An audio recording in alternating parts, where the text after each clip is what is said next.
Les invitamos a la nueva temporada de CAP. Estamos aprendiendo mucho, la dinámica está preciosa, así que les invitamos para que puedan venir y aprender juntamente con nosotros en esta nueva temporada. Así que la mesa número 2, les invitamos a CAP. Todo lo que Dios me ha dado a mí me sirve para servir a los demás. Nunca el Señor nos da algo a nosotros para nuestro propio glamour. Todo lo que yo tengo lo debo de poner al servicio de los demás. Y los demás ser sensibles a recibir los dones que yo tengo. Igual que yo debo de ser sensible a entender que ustedes tienen algo que me sirve a mí. Algo pasó, recibimos a Cristo. Algo sucedió en nosotros que nos hizo creer en Dios y buscarlo. Cuando eso sucede, no es porque nosotros nos pongamos esa iniciativa, porque eso no nace de uno. Fue cuando el Espíritu Santo hizo una obra en nosotros, que nos abrió los ojos y nos dio la fe para creer. Fue una iniciativa y obra de Dios. ¿Por qué son bienaventurados? No porque están pobres de espíritu, sino porque tienen la oportunidad de crecer espiritualmente. ¿Y qué les va a otorgar ese crecimiento espiritual? El reino. Pobres espiritualmente solo nos quiere decir algo, que tenemos una gran oportunidad de crecer y que por lo tanto, por eso somos benditos, porque tenemos la oportunidad de comernos del reino, porque ahora se les han abierto los ojos para que vean el reino, lo conozcan y lo experimenten. A veces uno no se toma el tiempo para detenerse y escuchar la voz de Dios. Y a veces Dios te tiene que parar de golpe en algún momento y encerrarte. Porque de otra forma a veces uno no se detiene a escuchar lo que Dios quiere hablarte en cierto momento de tu vida o de tu ministerio.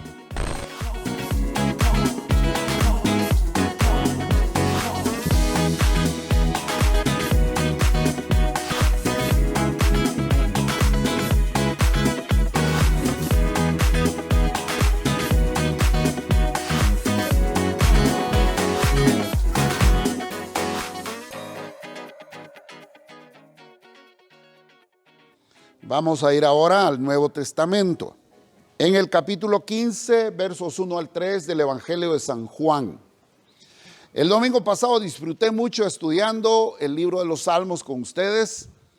Estudiamos un salmo especial y hoy pues vamos a dedicar el tiempo a uno de los evangelios, a uno de los escritos en el Nuevo Testamento que son una joya. El Evangelio de San Juan es un evangelio distinto a los otros tres. El evangelio de San Mateo, de San Marcos y de San Lucas conforman un grupo que se les denomina los evangelios sinópticos. Diga conmigo, sinópticos. Estos tres evangelios son complementarios, miran muchos temas en común.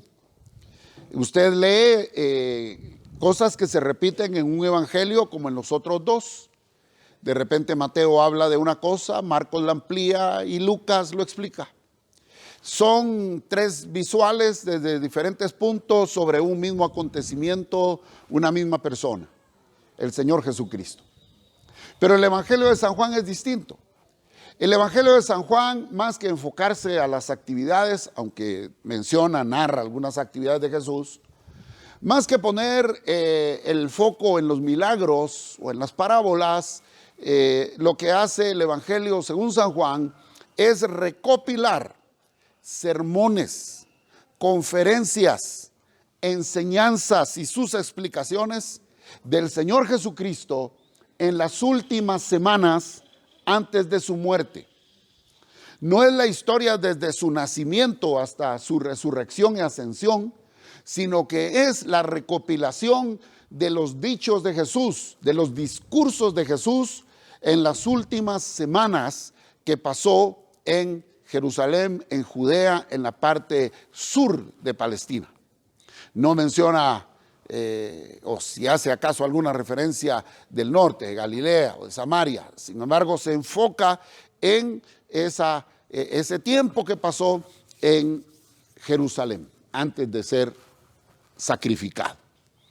Bueno, el Evangelio de San Juan nos es muy precioso a los cristianos porque refleja al Hijo de Dios. En este evangelio nosotros conocemos a Dios en persona. El evangelio de San Juan tiene el propósito de que nosotros crezcamos en la fe. De hecho, el texto central de este evangelio lo dice. El propósito por el cual se escribió este evangelio, dice Juan, es para que creáis, es para que creamos, es para que crezcamos en la fe. En el capítulo 15 ya comienza un discurso despidiéndose Jesús.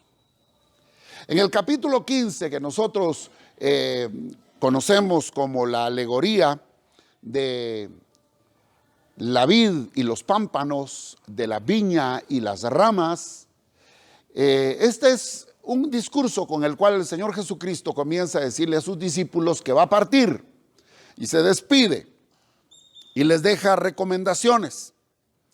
Y esta alegoría que vamos nosotros a empezar a abordar, no la podemos estudiar a fondo por el tiempo, pero creo que es bueno que ustedes se lleven una perspectiva inicial para que en su casa puedan dedicarse esta semana a sacarle el jugo a ese capítulo 15 del Evangelio de San Juan.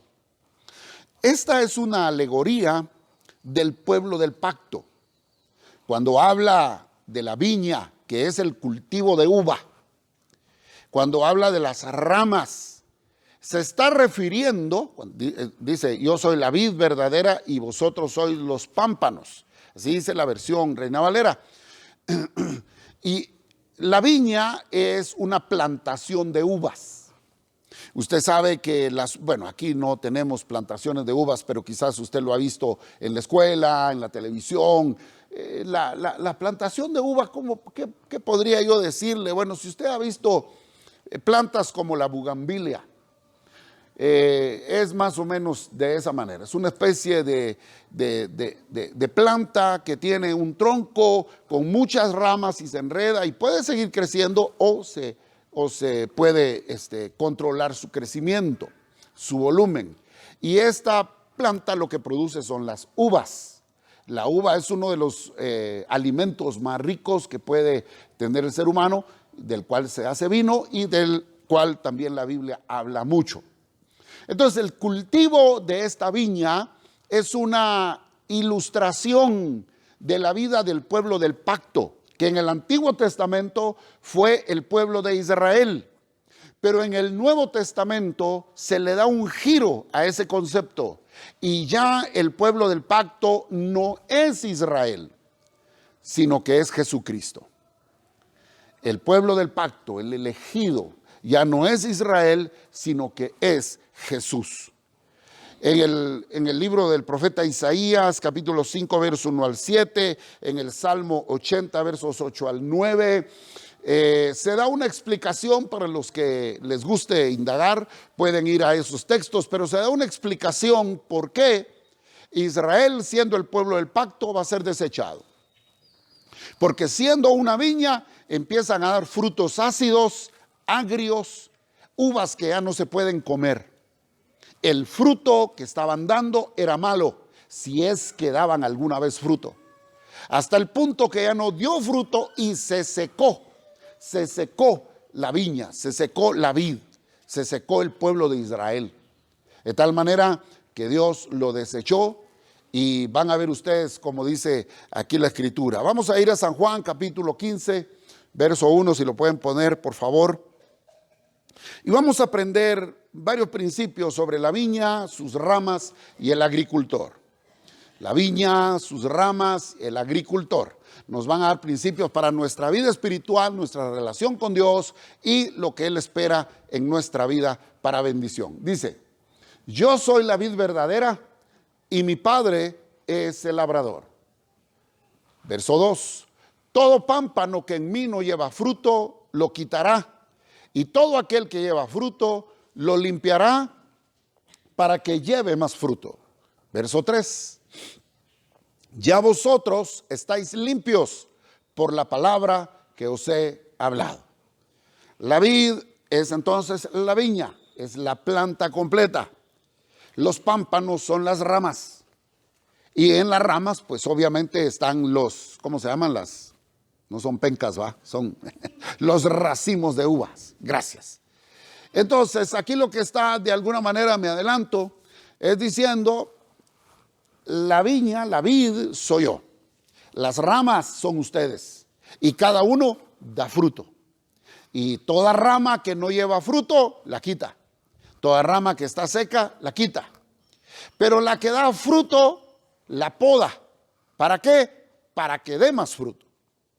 En el jardín, las señoras cuando quieren tener más rosas o que esté mejor su rosal, podan el rosal y crece el rosal.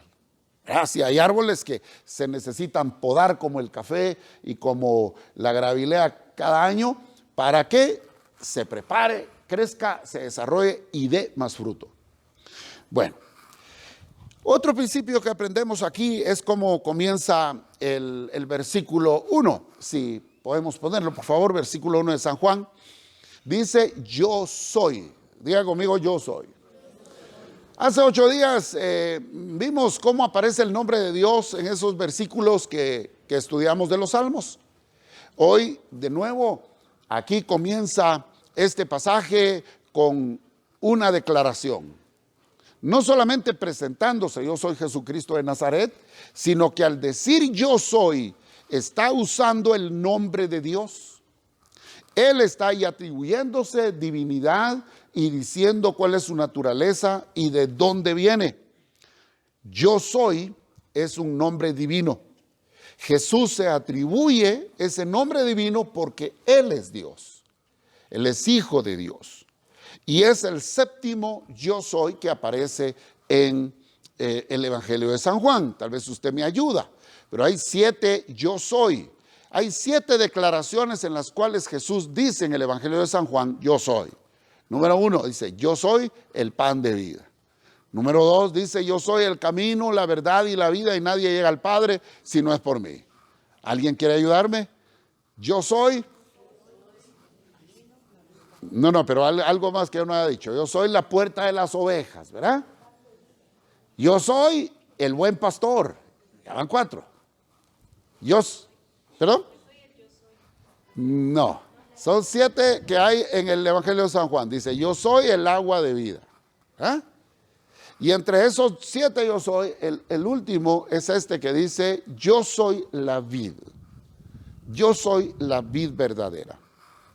Él entonces está diciendo que ya no es Israel, sino que ahora Él es el pueblo del pacto.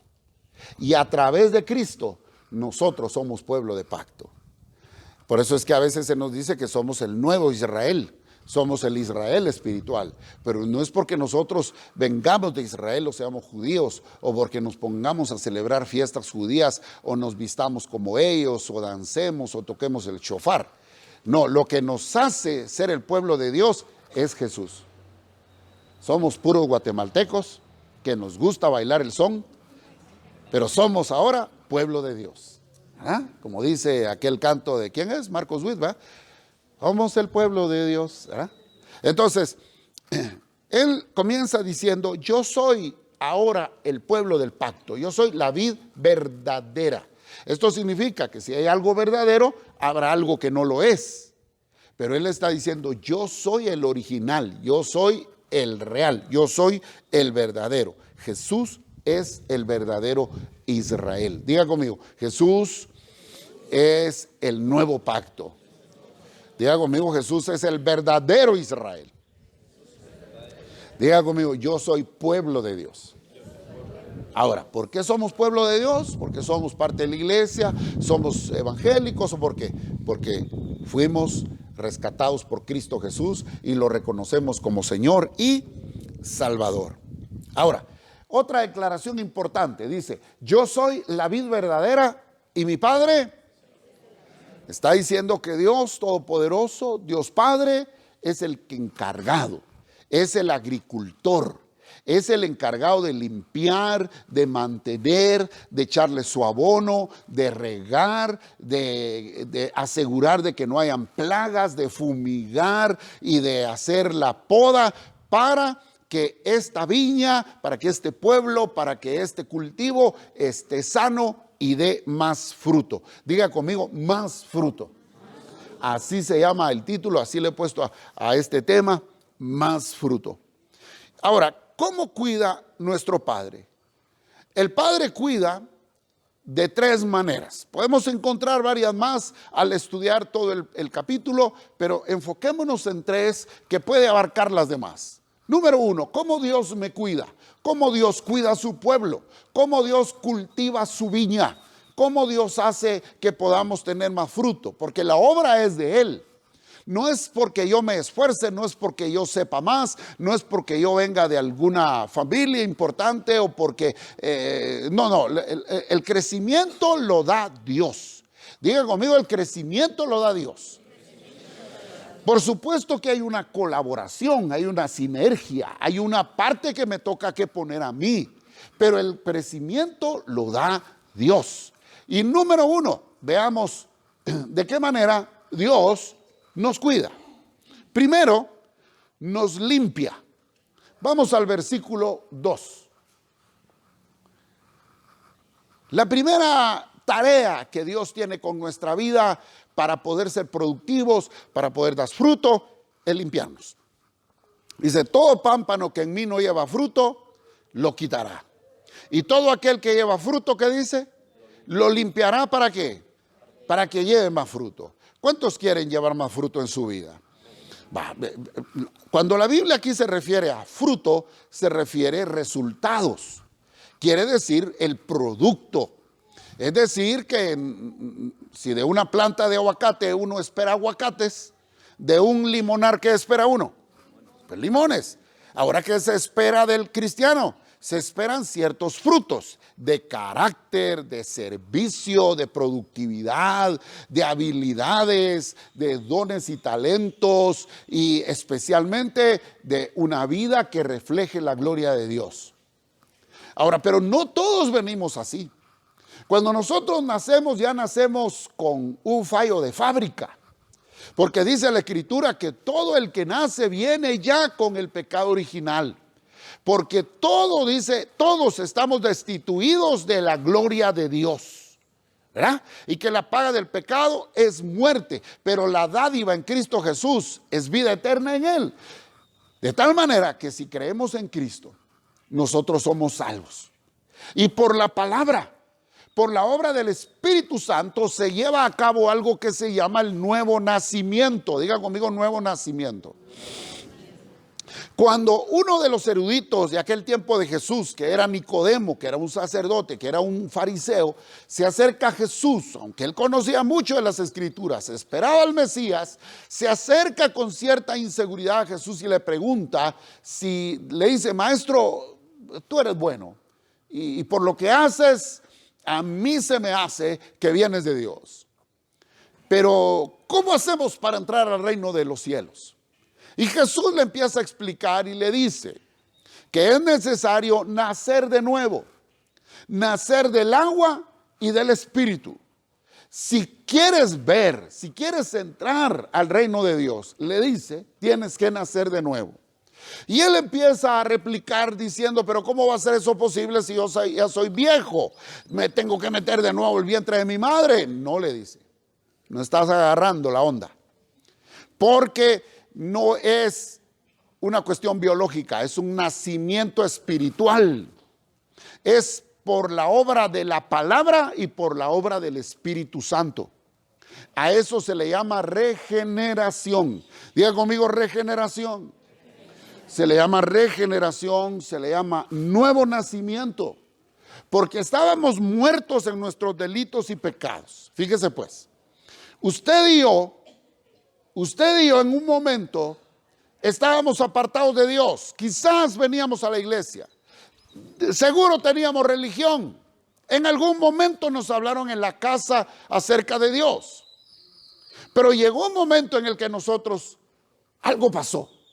Recibimos a Cristo. Algo sucedió en nosotros que nos hizo creer en Dios y buscarlo. Cuando eso sucede, no es porque nosotros nos pongamos esa iniciativa, porque eso no nace de uno. Uno puede sentir la necesidad, pero ¿cuántas veces nos hablaron de Dios y no quisimos? ¿Cuántas veces nos presentaron el evangelio y simplemente no nos dio la gana? Fue cuando el Espíritu Santo hizo una obra en nosotros, que nos abrió los ojos y nos dio la fe para creer. A eso se le llama nuevo nacimiento. Es una obra, es una obra monérgica. Monérgica porque no es sinergia, es monergia. ¿Por qué? Porque no actuamos en colaboración, no hubo una parte mía, fue una iniciativa y obra de Dios. Dios despertó mi espíritu, el que estaba muerto lo despertó, le dio vida, me abrió los ojos para que yo pudiera ver el horror del infierno a donde me dirigía. Y me dio fe para creer en lo que hizo Cristo en la cruz del Calvario. Y entonces yo dije, recibo a Cristo Jesús como Señor y Salvador. ¿Qué fue antes? ¿Qué hubo antes en mí de que yo pudiera decir, yo necesito a Dios, que Dios me libre de ese infierno, que Dios me perdone, que venga Cristo a mi corazón? ¿Qué hubo necesidad antes? ¿Qué cosa se llenó antes de que yo pudiera reconocer y recibir a Cristo? Precisamente ese despertar espiritual que hizo el Espíritu Santo y que se llama nuevo nacimiento. De tal manera que lo primero que hace Dios es limpiarnos de toda maldad con la sangre de Cristo. Nos hace sus hijos. La primera cosa que hace el labrador, lo primero que hace el que cultiva la viña es salvarnos por la obra del Evangelio, por la obra del Espíritu Santo. ¿Cuántos son hijos de Dios aquí? Entonces ya Dios comenzó. ¿Cuántos tienen a Jesús como Señor y Salvador en su corazón? Desde el momento que ustedes le reconocieron como Señor y Salvador, en ese momento el Señor empezó a cultivar su viña. Si no comienza, entonces se queda como esos pámpanos que no llevan fruto. Porque la viña, el pámpano, la rama no puede dar fruto si no está conectada, al tronco. Un cafetal no puede dar café en la rama si no está conectada al tronco. Porque del tronco recibe la vida, recibe la savia. Igualmente, toda persona que no esté conectada a Cristo, toda persona que no nazca de nuevo en Cristo, toda persona que no tenga a Jesús como Señor y Salvador en su corazón, no está conectado, no puede dar fruto. Entonces, lo primero que hace nuestro Padre, el labrador, es conectarnos a Jesús. Diga conmigo, conexión.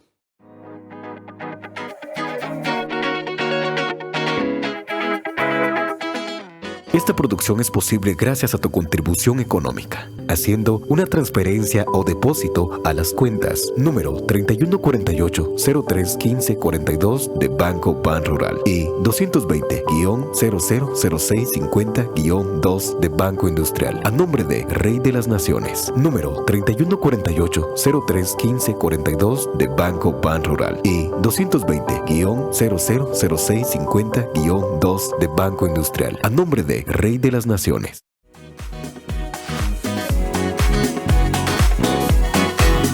Un cafetal no puede dar café en la rama si no está conectada al tronco, porque del tronco recibe la vida, recibe la savia. Igualmente, toda persona que no esté conectada a Cristo, toda persona que no tenga a Jesús como Señor y Salvador en su corazón, no está conectado, no puede dar fruto. Entonces, lo primero que hace nuestro Padre es conectarnos a Jesús.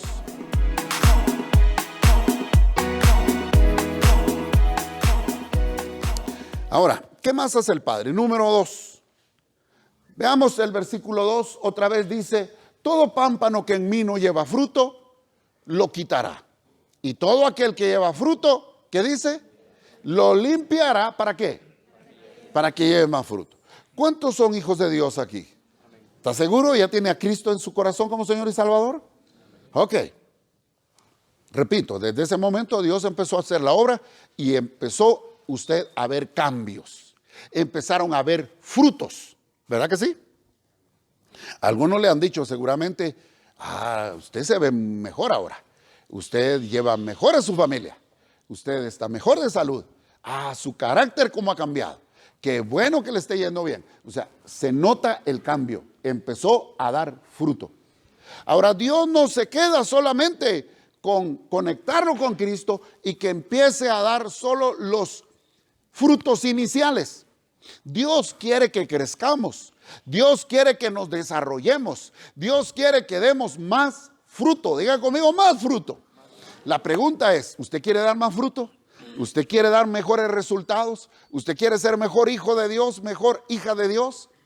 Entonces, ¿cuál es el siguiente paso en el proceso? Una vez somos hijos de Dios y ya empezamos a dar fruto, es como el cafetal que se siembra, ¿verdad? No lo siembran y lo dejan ahí. Y ya dio la primera cosecha y pues no lo dejan ahí. El caficultor atiende su planta, ¿verdad? La limpia, la poda, la riega, le echa abono.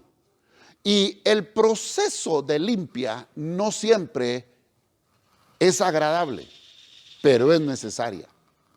La poda duele, pero es necesaria. Diga conmigo, la poda es dolorosa. A ver, un poquito más animados. La poda es dolorosa, pero provechosa. Si damos buenos resultados en un trabajo, nos van a dar más trabajo, porque damos buenos resultados. Si usted es vendedor y llega a la cuota, a usted lo van a mantener en el trabajo. Si usted no llega a la cuota, es posible que no siga en el trabajo.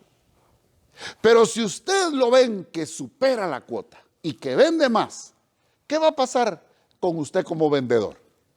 ¿Qué le pueden decir a uno como vendedor que siempre está más allá de la meta? Lo promueven seguramente a jefe de vendedores, a supervisor o a otra área, porque el que da fruto, ¿verdad? Se le prepara, se le capacita, se le ayuda, se le corrige, se le da más recursos, se le indica. Entonces, la segunda tarea que el Padre hace con nosotros es formarnos a través de las pruebas de la vida, a través de las situaciones dolorosas, a través de situaciones que nosotros no esperamos y que no quisiéramos en la vida. Y pensamos, pero si Dios me ama, ¿por qué me pasan estas cosas? Pero si yo no he hecho malo, ¿por qué yo estoy teniendo estos resultados? Bueno, número uno, si usted no ha pecado, si usted no está haciendo nada malo, entonces no es resultado, no es cosecha del pecado. Número dos, puede ser del diablo. Pero si es del diablo, usted lo puede echar fuera.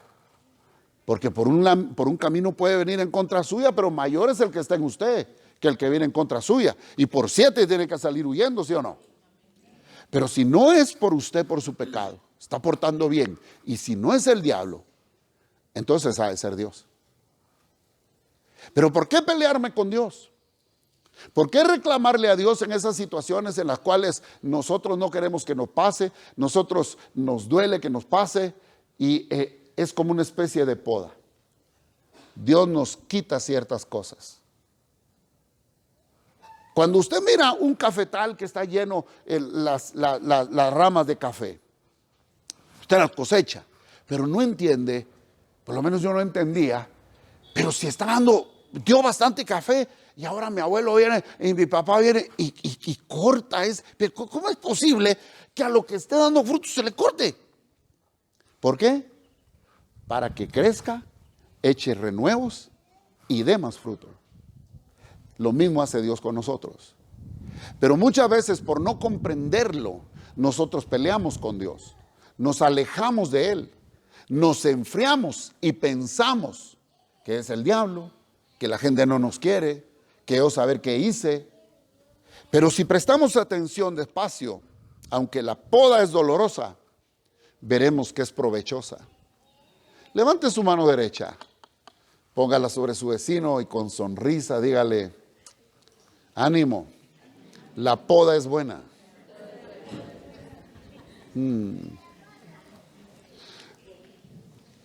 Si damos buenos resultados, óigalo bien, si damos buenos resultados, no quiero ser ave de mal agüero, pero solo le quiero poner una luz para que cuando le pase, usted no malinterprete lo que está pasando. Si usted está dando buenos resultados, ¿qué pasa allá por los terrenos de allá arriba de Ciudad Vieja cuando hay jocotales y están cargados de jocotes? ¿Qué pasa cuando el naranjal está ahí? Pero bueno, está un poquito más lejos. Al palo que tiene fruto, ¿qué le hace? Le tiran piedras. Pero si es un palo que no tiene nada, entonces ¿a quién le van a tirar sus garrotazos? En su trabajo, en su negocio. Mire pues, usted pone una tiendita ahí en la cuadra y le empieza a ir chilero. A los 3 meses, a la vecindad ya tiene un igual. Que la gente piensa que les va a ir de la misma manera.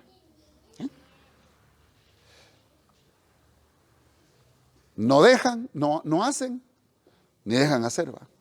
Entonces usted no se ponga frustrado, usted no se sienta. Porque si le están poniendo competencia, es porque algo bueno está haciendo. Si alguien quiere hacer lo que usted hace, es porque seguramente algo bueno está haciendo. Ahora, solo no regale la receta, pues. Usted no se desanime. Es porque algo está haciendo bien. Pero no se quede ahí entonces. Usted lo que tiene que hacer es las cosas mejor. Y solo piensa en esto. No es que Dios no lo quiera. No es que Dios ya no lo quiera bendecir. Pasa esto. Al que lleva fruto, lo poda para que lleve más fruto. Muchas veces el Señor, cuando estamos dando buenos resultados, nos empieza a poner en decisión sobre los intereses que hay en nuestro corazón. Nos pone en la balanza prioridades. Y no es que estemos pecando, aquí no se trata de pecado. Eso fue en lo anterior. Aquí no se trata de que estamos haciendo nada malo. Aquí se trata de que estamos haciendo cosas buenas. Y cuando estamos haciendo cosas buenas y nos va de lo mejor, es que clic, sentimos que por ahí llegó la tijera del jardinero y sentimos el machetazo que nos quitó aquello. Entonces, aguas, diga conmigo, aguas. No se ponga a pelear con Dios. No crea que ya todo lo perdió, sino que vea lo que Dios está haciendo. Es que usted está haciéndolo tan bien que Dios quiere más fruto. Muchas veces Dios nos pone lleno entre muchas actividades y todas buenas. Pero son 3 actividades buenas y son al mismo tiempo. ¿Qué va a hacer usted? Usted no se puede partir en 3. Usted tiene que decidir por la más importante. Eso es parte de la poda. Vienen momentos de decisiones. Tenemos que dejar cosas que quisiéramos. Tenemos que abandonar amistades que tal vez no son malas amistades, pero si no quieren a Dios, si es el tiempo de buscar a Dios, si es el tiempo de priorizar, son podas. Y para ser limpios en la primera parte, veamos el versículo 3. El versículo 3 dice: ya vosotros estáis limpios. ¿Por qué? Por la palabra que os he hablado. En la primera fase que usa el labrador, nuestro Padre, para limpiarnos y para que produzcamos más fruto, usa la palabra. Entonces, para que nosotros, hermanos amados, podamos afrontar adecuadamente una prueba y para no caer en tentación de pecado, debemos llenarnos de la palabra. Porque es mejor cambiar nuestra vida, es mejor que la poda venga por la palabra de Dios a nuestra forma de pensar y a nuestra forma de sentir, que a nuestra forma de vivir.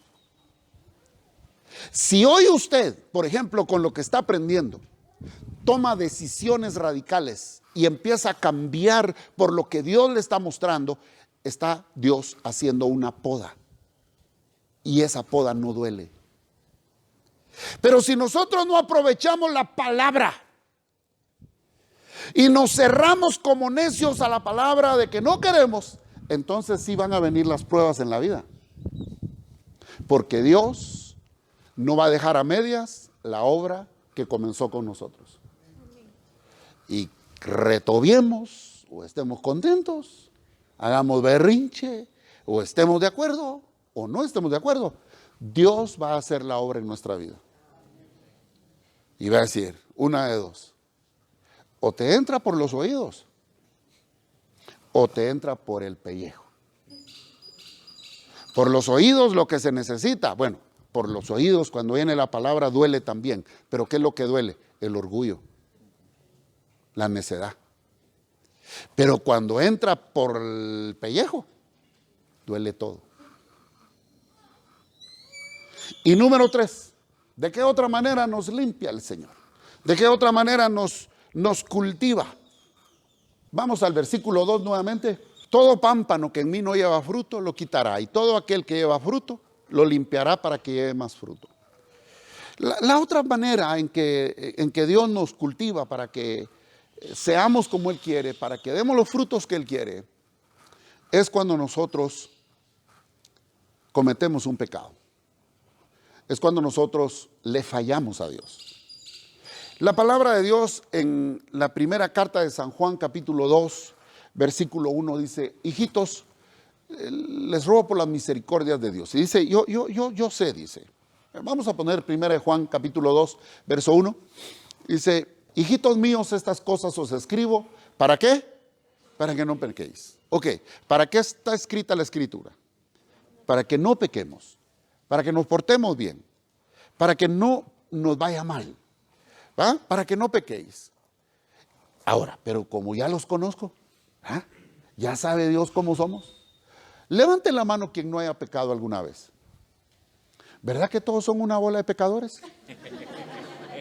¿Verdad que todos somos pecadores? De mente, de pensamiento, de palabra, de obra, de alguna manera ofendemos a Dios y a las demás personas. Entonces, la Biblia está escrita para que no pequemos. Pero como nuestra naturaleza es una naturaleza mala, todavía está en nosotros una lucha entre el bien y el mal. Entonces, en algún momento caemos, en algún momento pecamos, en algún momento fallamos. Dice, hijitos míos, estas cosas os escribo para que no pequéis. Y si alguno hubiera pecado, aleluya. Mire, Dios es bueno. Dios nos da el manual para que nosotros hagamos las cosas bien. Y no nos condena porque fallamos, porque de alguna manera a veces tal vez somos desobedientes, somos necios o somos incautos, somos por la falta de preparación, somos inútiles o tenemos miedo y fallamos de alguna manera. Pero cuando eso sucede, dice que tenemos abogado para con el Padre. ¿Y quién es nuestro abogado? Cristo Jesús. Ahora, ¿cuál es la manera? ¿Cuál es el proceso? La primera carta de Juan, ahí mismo, solo que en el capítulo 1, versículo 9, nos dice qué hay que hacer cuando nosotros fallamos. Fíjense pues, la palabra está dada. Si nosotros leemos la palabra, venimos al CAP, venimos el domingo, en casa estudiamos y nos lavamos con la palabra y dejamos que entre a nuestra mente, que cambie nuestras convicciones, que dirija nuestras decisiones, estaremos creciendo, estaremos dando más fruto. La poda será menos dolorosa. Pero si aún así no le hacemos tanto caso a la palabra, entonces el segundo paso es que ya Dios no va a usar solo la palabra, sino que va a usar las pruebas. Va a usar las dificultades de la vida. Va a cortarnos más de algo. Muchas veces nosotros nos hacemos tan dependientes de la plata, o tan dependientes del trabajo, o tan dependientes de la persona que nos da económicamente, o del negocio, que ¿qué hace Dios? Corta el negocio. Corta la persona que nos provee. Corta la fuente de dinero. ¿Por qué? Porque Dios no comparte su gloria con nadie. Dios quiere que dependamos solo de Él. Pero si no lo aprendemos por la palabra, lo vamos a aprender a través de la prueba, que va a ser más doloroso. Ya en medio de la prueba, de la dificultad, decimos, Señor, perdóname, tener razón, Dios mío, yo confío en ti. Se me cerraron todas las puertas, pero la puerta del cielo la tengo abierta. Gracias, Señor. Y empieza a venir la bendición porque ya nos cayó el 20. Ya aprendimos. Pero si aún así, teniendo la palabra, aún en medio de las pruebas, más bien nos ponemos necios, que Dios no me quiere, verdad, que yo como he servido y si he dado mis diezmos, y yo si esto y lo otro, y ahora peor me viene cuando más estoy haciendo. Yo no sé qué pasa, cuando uno quiere más servir a Dios es cuando más pruebas vienen. Es porque Dios quiere que demos más fruto. Pero si aún así no nos alineamos, entonces estamos tendientes a caer en pecado. Decimos cosas que no debemos, pensamos cosas que no debemos y hacemos cosas que no debemos. Pero aún estando ahí, porque Dios es misericordioso, Él es nuestro Padre, Él es la vid verdadera, nosotros somos los pámpanos, Él no nos va a dejar. Él nos da un proceso y nos dice, 1 Juan 1:9, que si confesamos nuestros pecados, Él es fiel y justo para perdonar nuestros pecados y limpiarnos. La otra limpia viene cuando nos confesamos. Pero para confesar uno sus pecados no es solamente de diente a labio, uno debe arrepentirse. Debe haber un verdadero arrepentimiento. Pecado confesado es pecado perdonado. Cuando sale del corazón y cuando las actitudes hablan de que yo verdaderamente me arrepentí, ya no hablo de la misma manera, ya no me voy a meter al mismo lugar, ya no estoy cayendo con la misma piedra, ya no estoy haciendo lo mismo. Ese es un verdadero arrepentimiento. Entonces eso es una limpia y va a hacer como resultado que dé más fruto. ¿Está aprendiendo conmigo? Hay una relación entre el fruto y la felicidad, ya para ir aterrizando. Dios nos salvó para dar frutos que le honren y para que ayudemos a otros a ser más fieles y a dar más frutos. En el capítulo 15, verso 16, nos muestra ahí cuál es el KPI, o cuál es el indicador de logro, o el indicador de eficiencia del cristiano. Juan 15, 16. De esta manera nosotros vamos a saber si estamos caminando como Dios quiere, si somos los que Dios quiere. Y dice, no me elegisteis vosotros a mí, sino que yo os elegí a vosotros y os he puesto, ¿para qué? Para que vayáis y llevéis fruto. Y vuestro fruto permanezca, para que todo lo que pidiereis al Padre en mi nombre, os lo dé. ¿Por qué nos conviene dar fruto? Porque todo lo que pidamos al Padre, Él nos lo dará. ¿Por qué nos conviene limpiarnos? Con la palabra, con las pruebas o con el arrepentimiento. Porque si nosotros somos limpiados, vamos a dar frutos. Y si damos frutos, cuando oremos, Dios nos va a escuchar y nos va a dar todo lo que le pedimos. Hay una relación entre los frutos y la felicidad. Y como dije, el KPI, el indicador de logro de un cristiano son sus frutos. Por sus frutos, ¿qué dice? Los conocerán. No es porque digan versículos de memoria. No es porque se hagan la Biblia bajo el brazo. No es porque nos pongamos corbata todos los domingos. No es porque diga que yo soy evangélico. No es porque yo ahorita que viene la cuaresma me ponga a pelear con todos los que hacen alfombras. Son nuestros frutos en el carácter, en la forma de tratar a la gente, en la forma de trabajar, la que demuestra que soy hijo de Dios. Su propósito, el propósito de Cristo al hacer todo eso es que pasemos de una condición de discípulos a una condición de amigos, porque dice, todo aquel que no lleva en mí. Regresemos a Juan 15:2.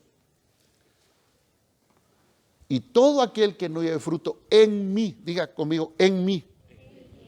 Aquí está hablando de una vinculación familiar, de una vinculación profunda, no una afición ocasional. El discipulado no es venir solo cada 8 días, hermanos. El discipulado de Cristo es que nosotros lo sigamos cada día. Que nosotros entendamos y atendamos su palabra cada día. ¿Por qué podemos nosotros estar seguros que nos va a ir bien? ¿Qué es lo que activa el potencial que que hay en cada uno de nosotros para ser hijos de Dios, para dar más frutos. Número 1, porque Jesús es la fuente. Entonces hay que estar conectados. Número 2, el Padre es quien nos ama y nos cuida. Y lo que nos limpie, lo que nos corrija, Él lo hace no porque nos odia, al contrario, es porque nos ama y para que demos más fruto. Número 3, todo lo que estorba a nuestro crecimiento es quitado. Aunque nosotros digamos que es buena gente, aunque yo diga que la quiero mucho, aunque yo diga que lo quiero mucho, aunque yo diga que es que me está dejando bastante, aunque yo diga lo que diga, si es un estorbo para lo que Dios quiere hacer en mi vida, lo va a quitar. Número 4, la gran meta no es dar fruto, sino es estar con Él. Lo más importante, es importante dar frutos, pero no esa debe ser mi meta. Mi meta última es estar con Él. Y si estoy con Él, voy a dar fruto. Y número 5, la promesa de la obediencia es que Él hará todo lo que pidamos. Y seremos muy felices. Vayamos ahora a Juan 15, verso 10. Y con eso terminamos. Diga conmigo, si guardareis mis mandamientos, permaneceréis en mi amor. Así como yo he guardado los mandamientos de mi Padre y permanezco en su amor. Y el versículo 16, ¿qué decía? Y todo lo que pidiereis en mi nombre, yo lo haré. Yo lo haré. Amén.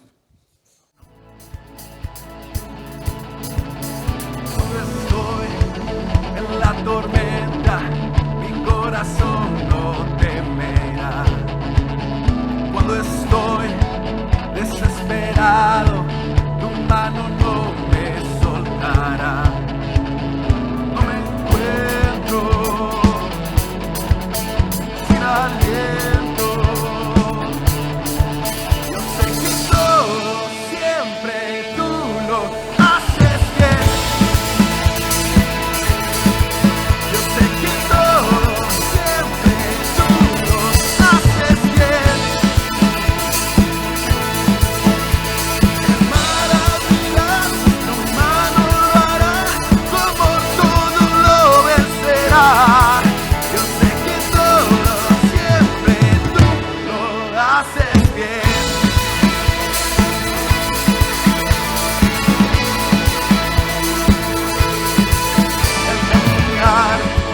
Por esos valles, tú vas conmigo, eres fiel, porque yo sé, tú no me dejas, tú me rodeas, no temeré, no me encuentro sin aliento. Yo sé que todo siempre tú lo haces bien. Yo sé que todo siempre tú lo haces bien. El mar abrirá, tu mano lo hará, tu amor todo lo vencerá. Yo sé que todo siempre tú lo haces bien.